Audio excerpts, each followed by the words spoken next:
Good morning and welcome to the AlabamaWorks webinar series, a monthly webinar designed to provide information and speakers related to the workforce in Alabama.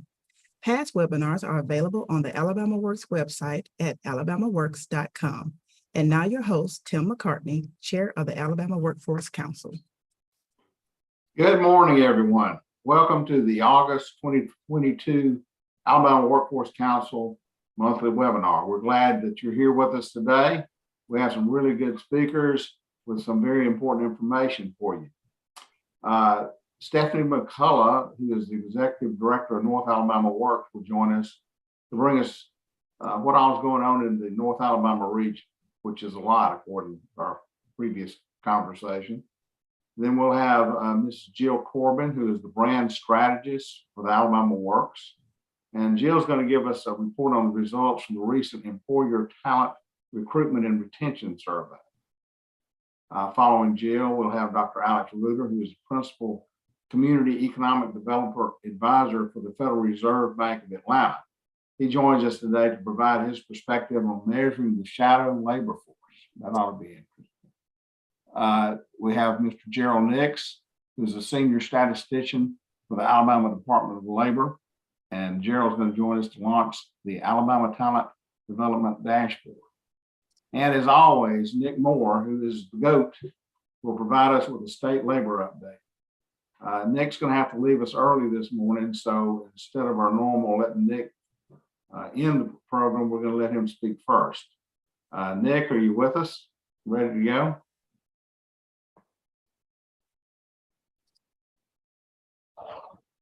Nick is not here yet. He's not with us yet? Okay. Stephanie, we're going to pull you up from the batter's box, and you're in the batter's box. Yes, sir. I'm ready to go. Thank you. The floor is yours. Yep. Great. Can you see my screen? Mm-hmm. Yes. All right. Well, good morning, everyone. Thank you all for having me this morning, and I'm happy to be with you and to share some of the exciting things that are going on in Region 1. We'll hop right into this. I know I've only got about 10 minutes, so I want to try and jam in just as much as possible. As with all the other regions, everybody's just hopping right now, so there's lots to report on. The first thing that we're going to have coming up here in the near future that we're just super excited about, y'all, is our Worlds of Work event. So this will be our second one that's going to be in person, but y'all, since COVID, but this is the first one that we've held that's going to be a fully regional event. So we've got schools coming from each of the 13 counties. The 32 school systems have been invited to this particular WOW, and we have over 14,000 students invited and signed up. So that's going to be the end of September. We would love for anybody who would like to come up and see that, to visit us there at the Von Braun Center. We have the whole South Hall. It's about the only place in North Alabama that can hold that many people. So, and it is presented in conjunction with a Smart Place, which is in conjunction with the Huntsville Chamber of Commerce, the Huntsville-Madison Chamber of Commerce. So we're super excited about this. This is going to be the first time that all of our school systems have been able to come together for one just huge regional WOW. Next is we're going to be adding some schools to our modern manufacturing pilot program. So last year, Limestone County got started. They will continue their program and continue to improve that this year. Madison County is going to be starting a new program there at their CTE Center. Hartselle High School is going to be starting with their Tiger Launch program. And then Guntersville High School is going to be joining our modern manufacturing pilot programs. And this Wednesday, we're going to be doing a kickoff for those programs just to really get started. We've got some great giveaways to the programs and things like that that are going to be given away that day. So we're just really excited to get those up and going and moving in the right direction and starting to add new schools as we move forward. Next are our industry clusters. Y'all, this is where we've been spending just a lot of time, especially over the time we were spending with COVID. We were able to really increase our industry clusters and the participation in our industry clusters during that time. It was a wonderful time for us to get people together virtually, which has been really great for our region. With it being such a large region, virtual is a great way to get people involved.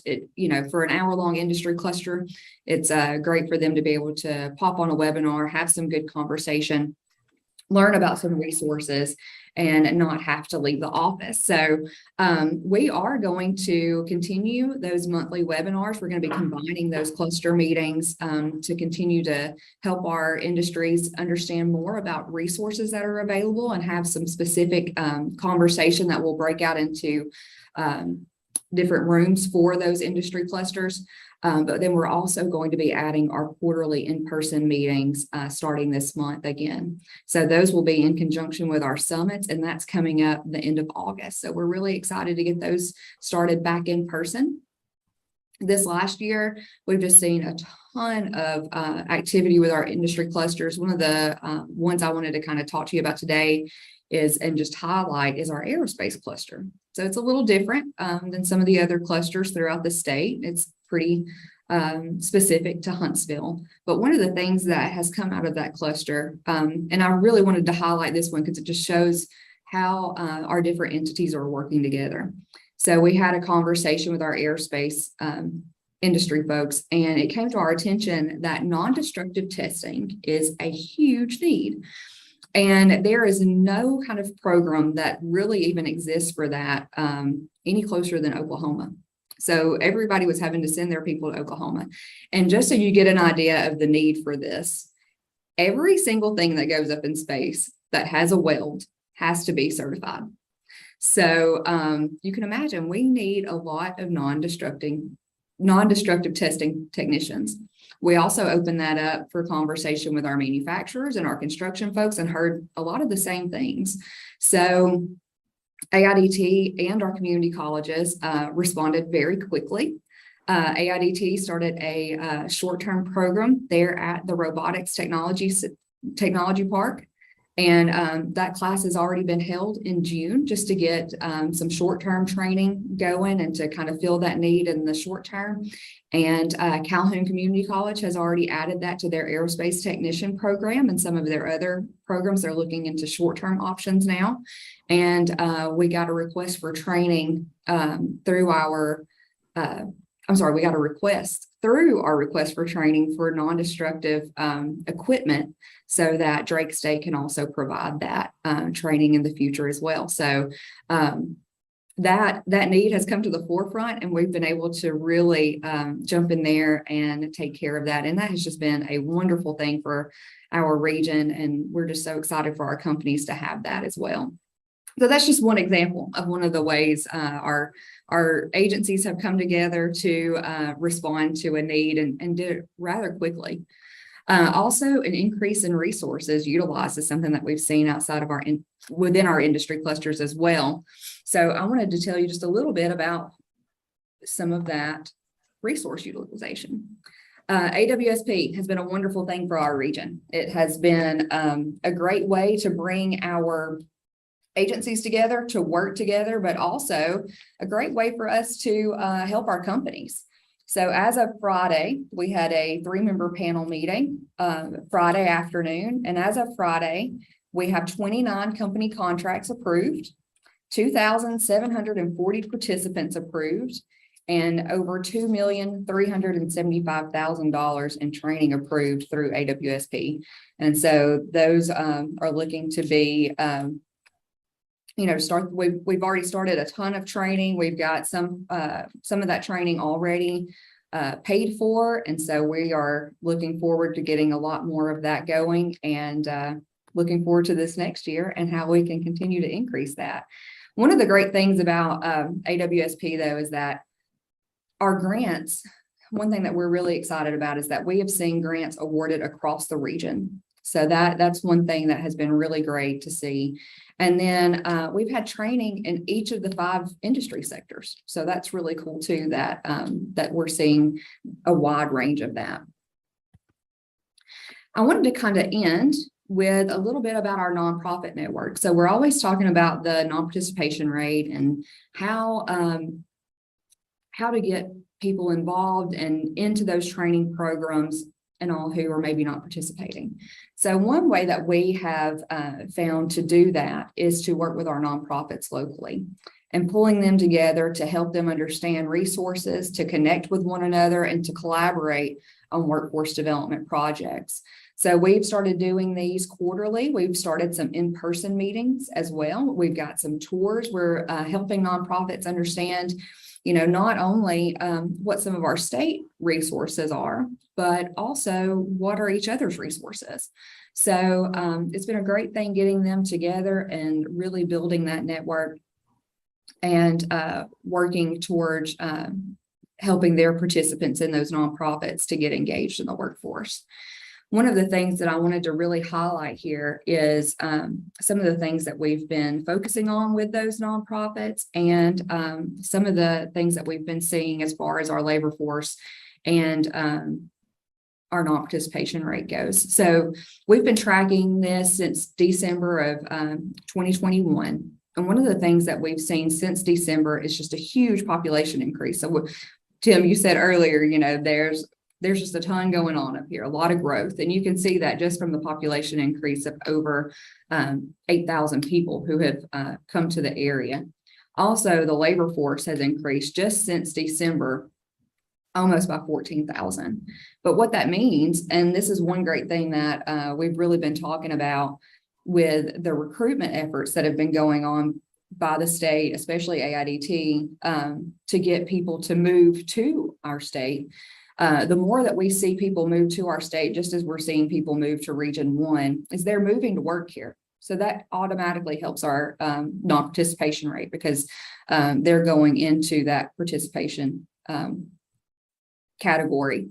So since December of 2021, our participation estimates, you got to remember, these are all estimates.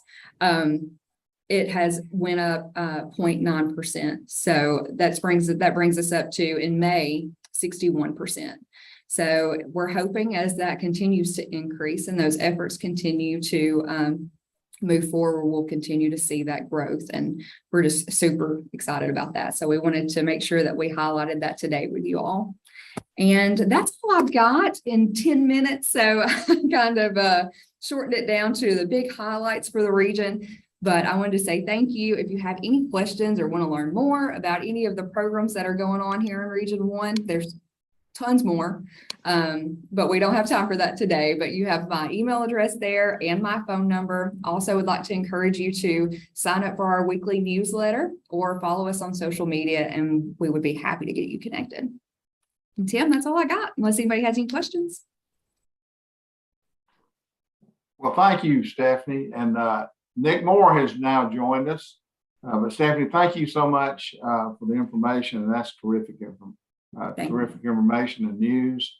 That labor force participation rate at 61%, that's just 1% below the national average. So just keep up the good work. And, thank you. A shining example of what can happen when you got jobs and workers.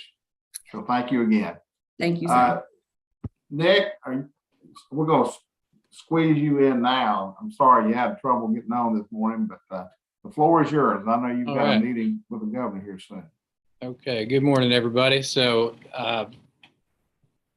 we are in a period of time to where our unemployment rate is continuing to go down, and we keep hitting our pre-pandemic rates, and we're at 2.6% in June. This every couple months we get into a position to where the data look a little bit old because due to the timing, we won't get the July numbers until next week. So this is still looking at June, but as you can see regionally, we are in the lead in the Southeast and have been that way for some time, the lowest unemployment rate in the Southeast.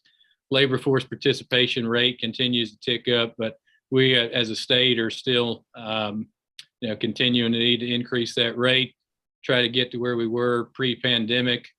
Something that we have done is recover quite a bit of the labor force participation rate pre-pandemic, but we haven't pulled many more people that were in our special population statewide into the labor force. So we've kind of, in the last 18 months, just kind of jumped back up to where we were. But our goal is to get more people that were not participating in the workforce, which we have not managed to do yet.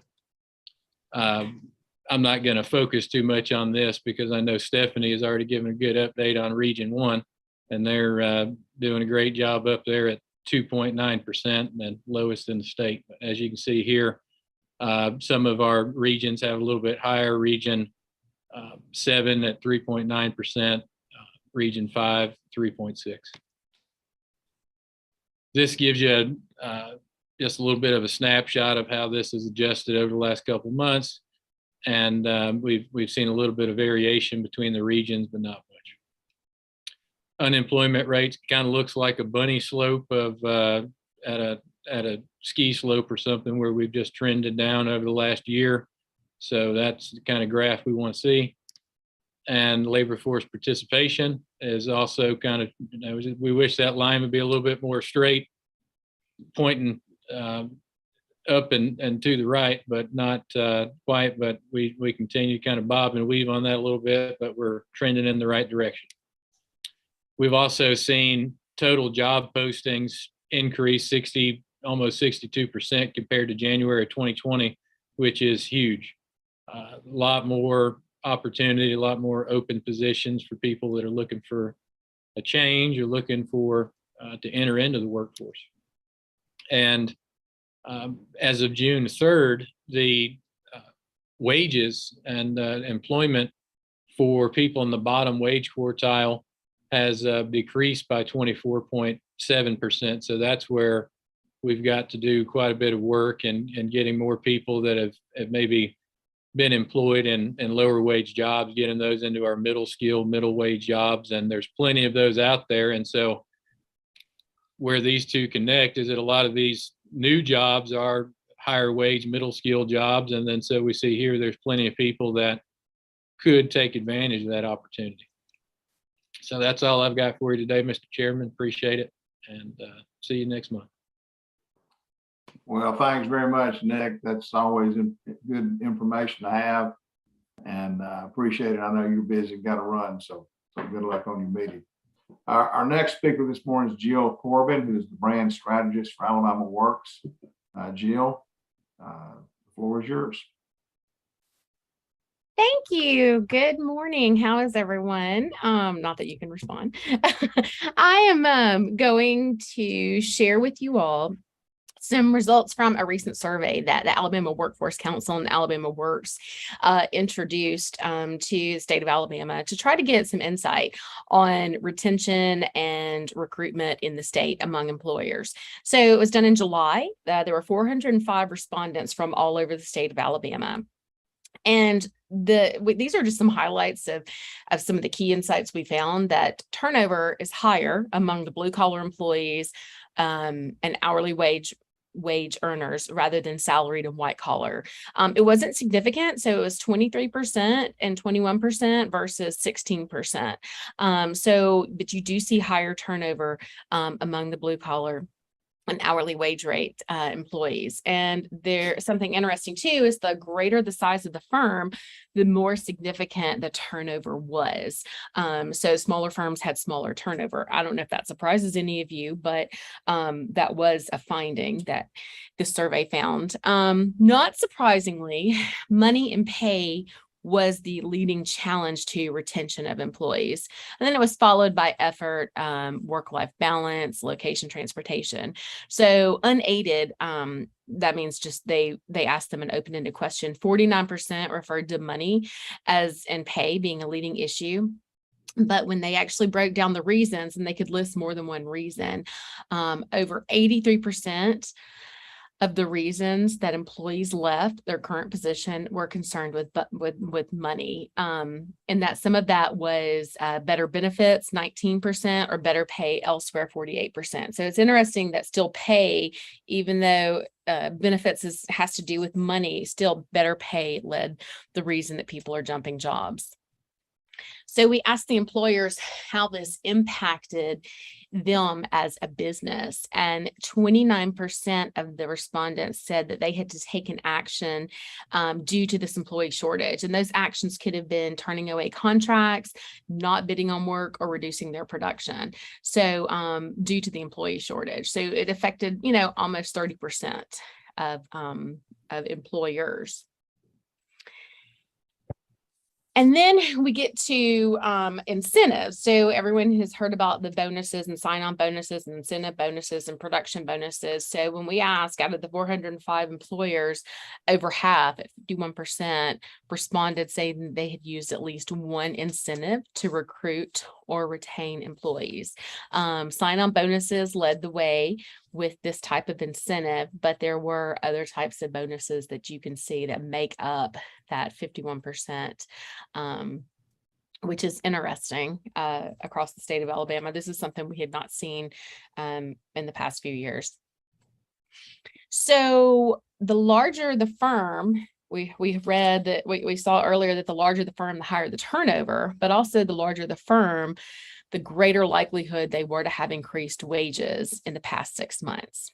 So, which is interesting, because if they're increasing the wages, then you wonder why they're having the high turnover. But 50% have had a generalized increase in wages. And then 53% said that increasing those wages has helped to recruit and retain employees. So where are people going to find the jobs, and where are employers getting the most applicants from? So the leading source of an employee is finding a new employee is really internal word of mouth, right? 42% named that. But externally, it was online job boards. So 77% unaided, which meant an open-ended question, or 95% when you were given like an option of selective choices, chose job boards, followed by social media. And when you get to social media, Facebook ads were the leading cause, the leading source of finding eligible candidates for employers. So when we asked them about the Alabama Career Centers, this was not the best news. And we obviously have some work to do with messaging and positioning. But 7 out of 10 respondents, those are businesses now, they do not use the Career Center, and they do not post the jobs to the Career Center's website, which is alabamaworks.alabama.gov, which is different than AlabamaWorks website, but that is the internal Career Center posting. So 70% of businesses are not using that. And we rounded it out by asking just some general questions about people they partner with. So 16% of the businesses have partnered with the Alabama Department of Rehabilitation Services to help hire people with disabilities. We don't have a benchmark to measure that against. We hope to measure this again in the next, every time we do another survey, to see if that percentage goes up. 15% said their regional workforce council had helped them form relationships that led to recruiting employees in the last 6 months. And again, we don't have benchmarks on these, so we hope to continue to track them to see if that goes up or down. And then awareness of the Alabama Department of Rehabilitative Services was 88%, and the regional workforce councils was 77%. So that number is over half and significantly higher. So at least they are aware of these services out there.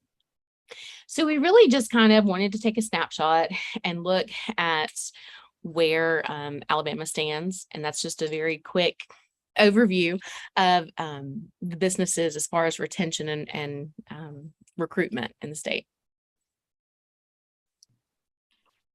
All right, thank you, Jill. That's very, very good information to have. Good news in some areas, some bad news in others that we just need to do some work on. So thanks again for joining us this morning. Next, we'll have Dr. Alex Reuter, who's the Principal Community Economic Developer Advisor for the Federal Reserve in Atlanta. Dr. Reuter, great to have you here this morning. The floor is yours. Thank you so much. Thank you for the invitation to be here today. Just a moment, please, as I share my slides.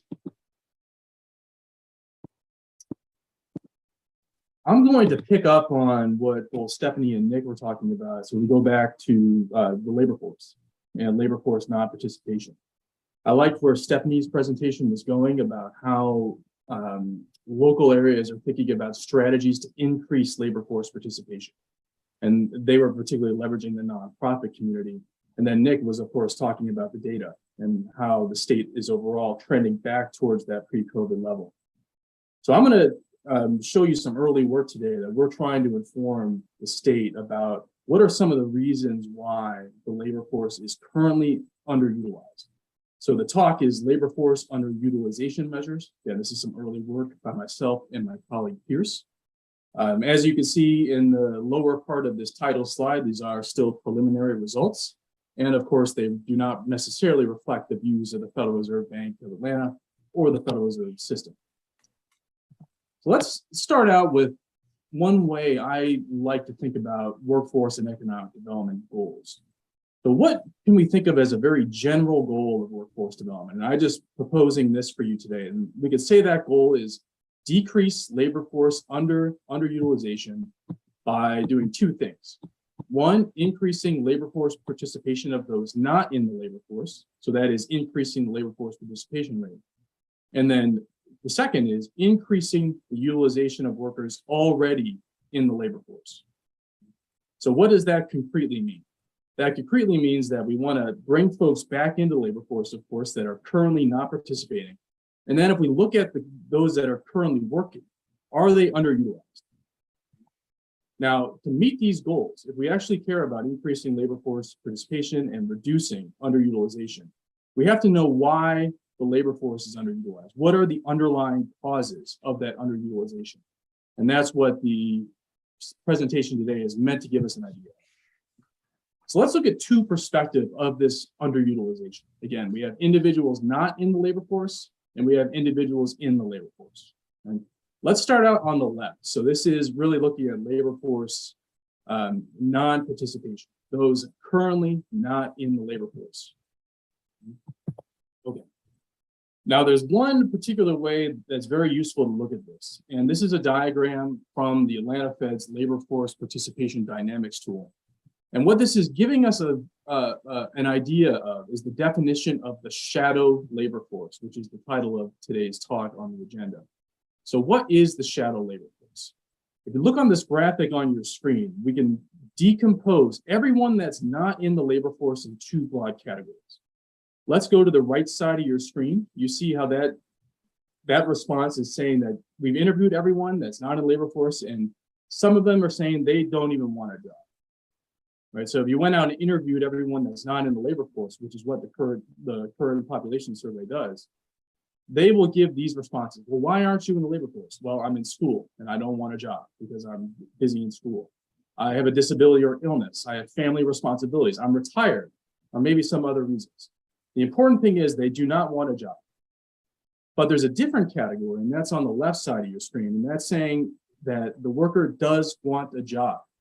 So they're currently not participating, but they want a job. And that's called the shadow labor force. So why are people not working, but they want a job? There's a variety of different reasons. Individuals may not be working because they're unable to find a job. They lack the skills that are necessary.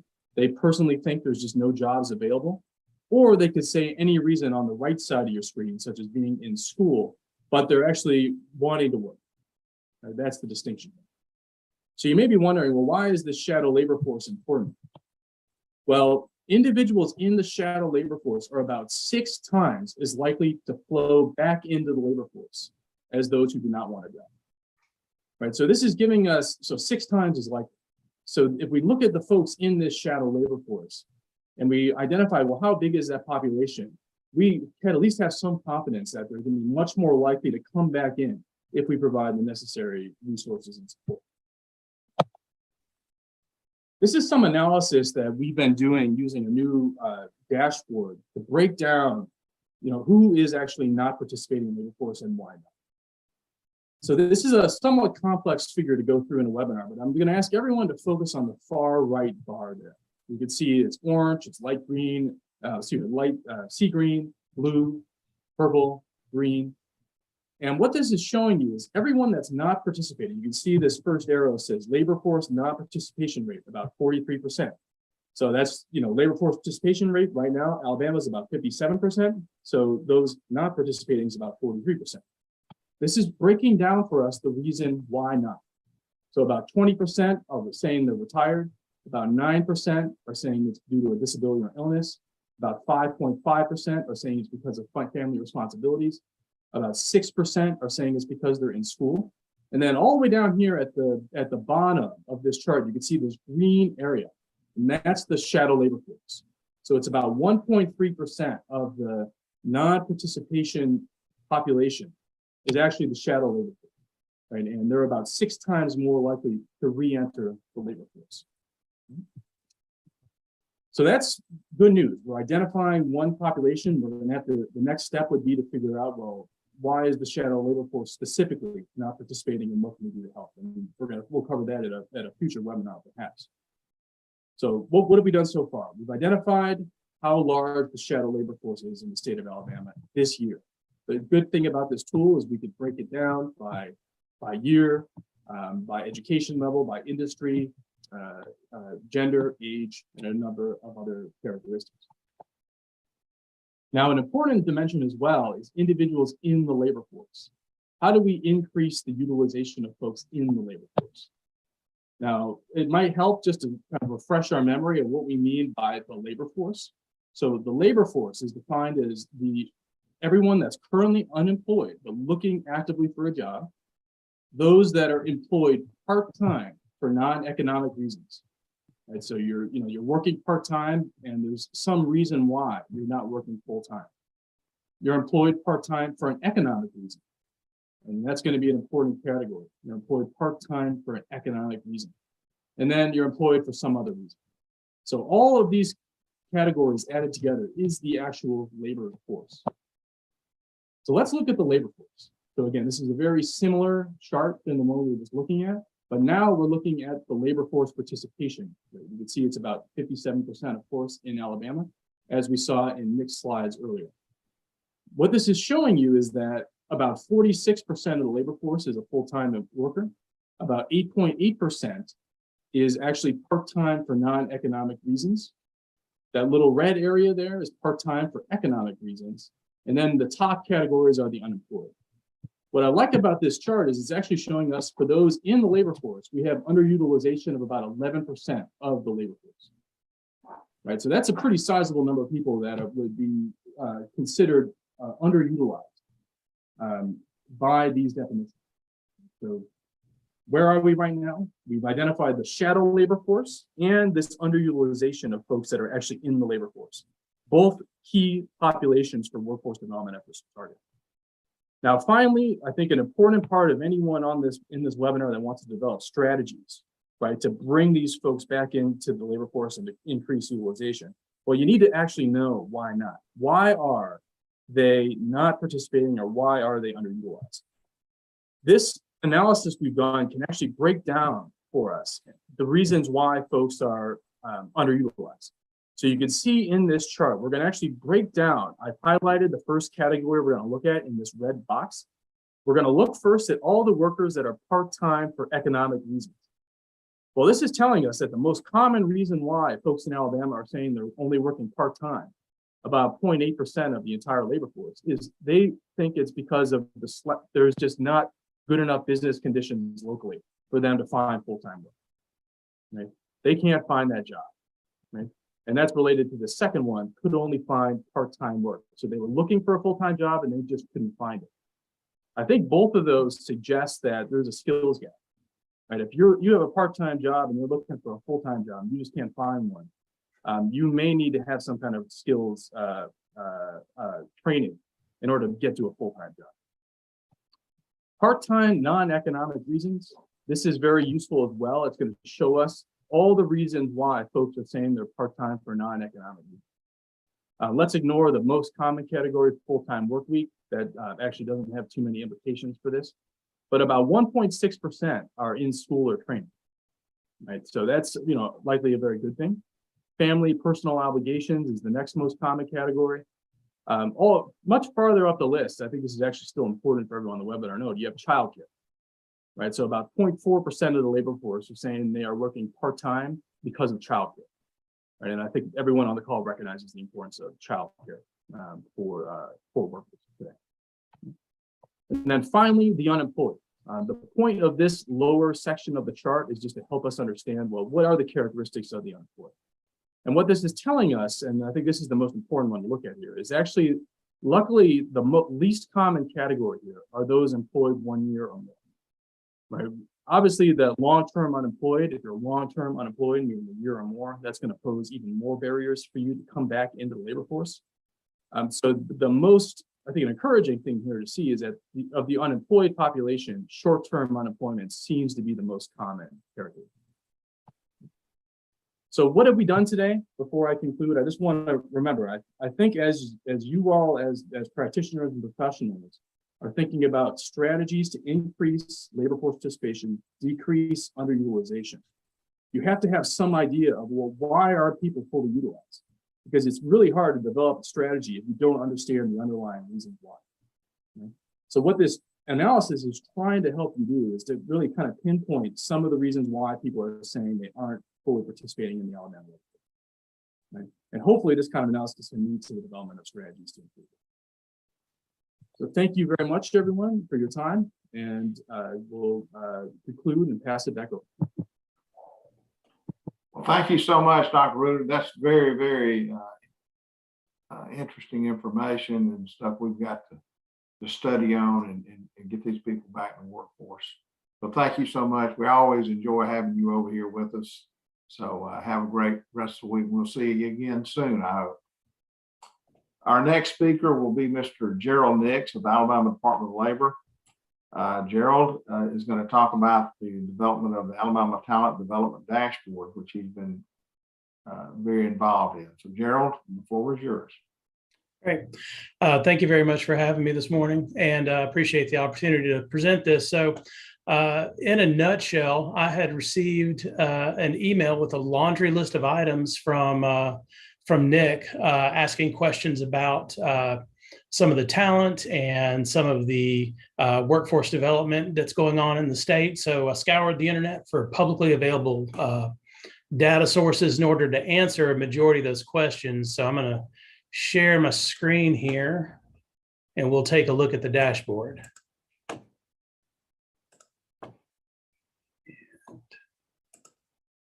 And hopefully you guys can see that.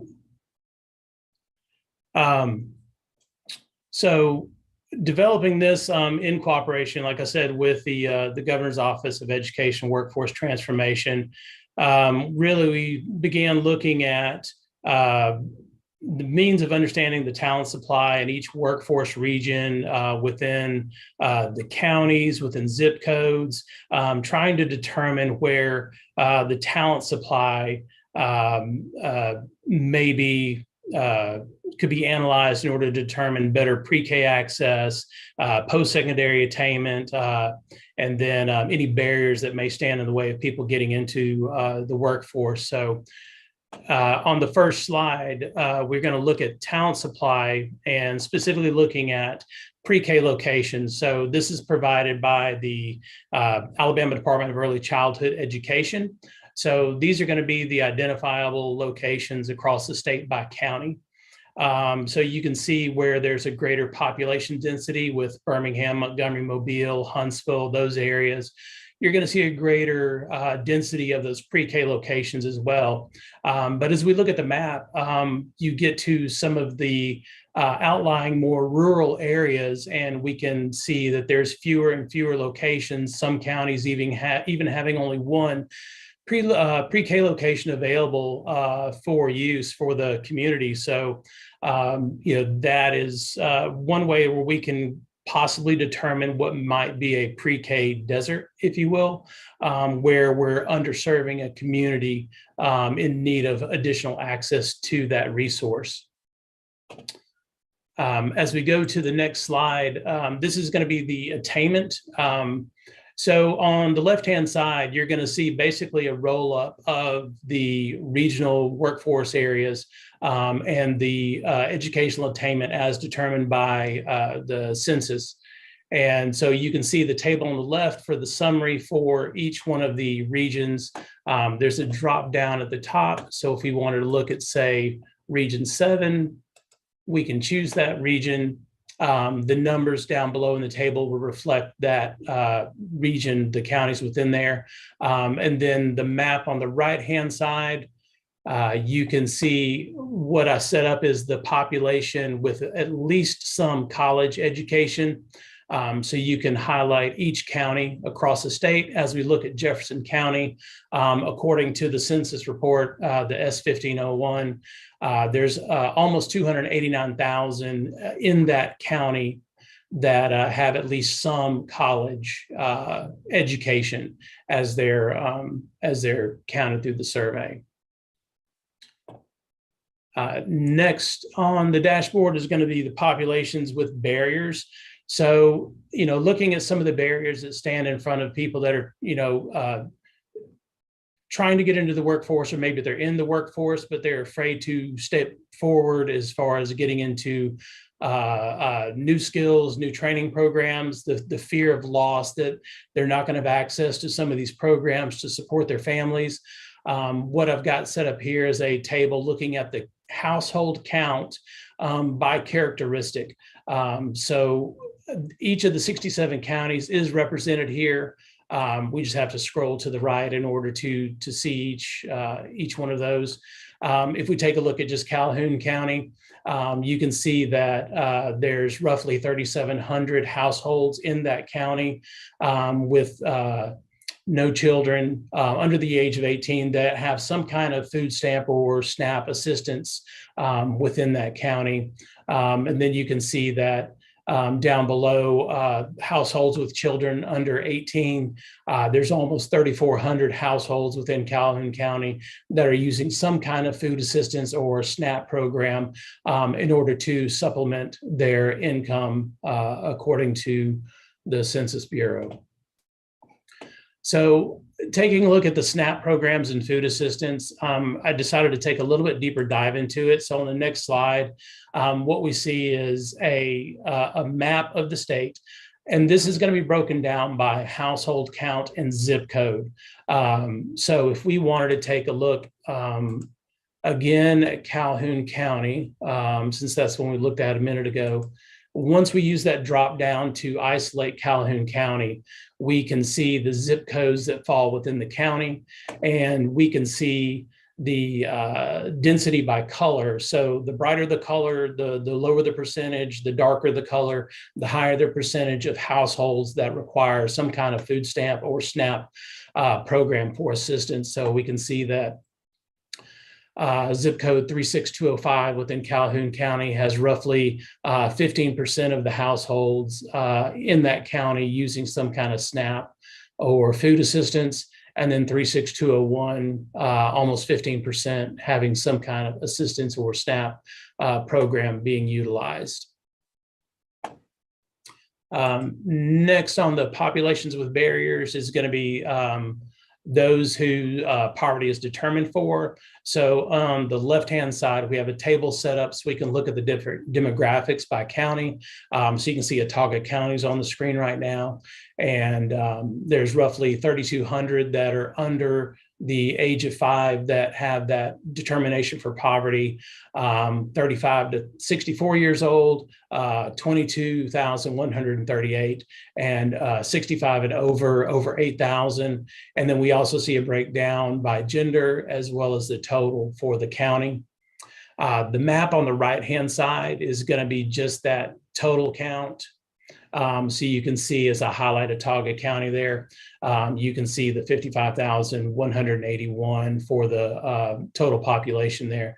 So you can see that within the state, once again, it's going to focus on that population density. So Birmingham having the greatest population density, also having the greatest number of population that has that poverty determined for them, followed by Mobile County, and then Huntsville County, Tuscaloosa County, Shelby County, and then down here to Montgomery County.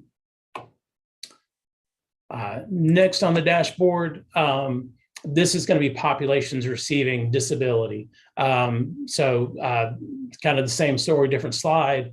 That population density really kind of directs where the greatest opportunity is. So if we're looking at doing outreach into new populations, using these to determine where the focus should be by sheer just numbers, Jefferson County with over 22,000 receiving some type of disability.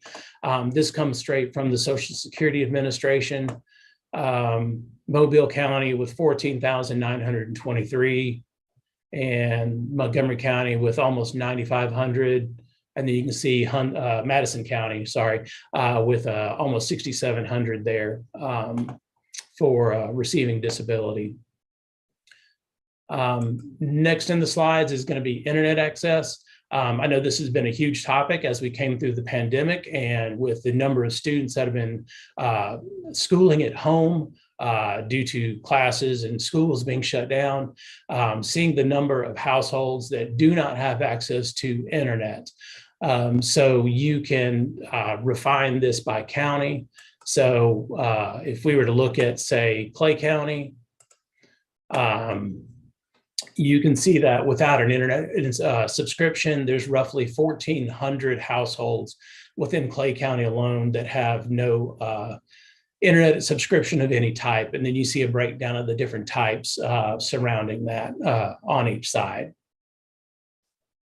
And then lastly, sorry, one more after this, but this is going to be a breakdown of public transportation. So this comes from census, and we can see a breakdown by county. I'll tell you what, let's take a look at Jefferson County. So in Jefferson County, we can see that roughly 82% of the population there commute using their own car, truck, or van. They drive alone. 9% carpool. 0.8% use public transportation, and then down to the 5.2% that actually work from home. On the right-hand side, you'll see a map of the those that use public transportation. So surprisingly, when I developed this, we can see that sorry, I can't even see my own screen here. There we go. Randolph County has the highest concentration of those relying on public transportation within the state at 1.4%. You can see Jefferson County at 0.8%, Montgomery County at 0.4%, and so on across the state there. And then last slide on the deck here. Nick had asked for a map just to reflect the interstate system connectivity to counties. So for those that are in economic development, there's a definite correlation between the internet system and the industry buildup and development across the state. So you can see that in green are going to be counties that have direct interstate access, and then those that are in that light blue color are going to be those counties that have no direct interstate access. That's it in a nutshell. This is a living, breathing, metamorphosing document. It started off with about 20 different slides. We've kind of narrowed it down and are refining it more and more as time goes on. So this will continue to live and develop over time as Nick and others come up with new ideas for me to research and come up with a way to do some data visualization to present this to the groups. Well, thanks, Gerald. That's very informative. We appreciate your leadership in developing the Alabama Talent Development Dashboard. One question I have is this available to anyone at the moment, or how do we access that? So it is out there on the web. It's going to be loaded onto our website sometime too. I know Nick had mentioned it going onto the AlabamaWorks website, but what I can do is I can send you, Tim, a link to where this is stored on in the cloud, and you can email this out, and people can take a look at it and go ahead and begin to utilize it if they'd like to. That'd be great. That's very, very informative and help us make some decisions on workforce. So thanks so much again, Gerald. Appreciate that. Yes, sir. And have a great rest of the week. Well, that concludes our program on this 15th day of August. I hope you'll join us again in September, actually on September 19th for our next monthly update. Thanks to all the speakers today. I think it was very informative. And for those of you watching as we're doing this live, please tell folks you work with that to view this program. It's going to be posted on the AlabamaWorks website. They're always there. There's just terrific information that's imparted from these great speakers we've had. So until next month, y'all be safe and happy and get back to work.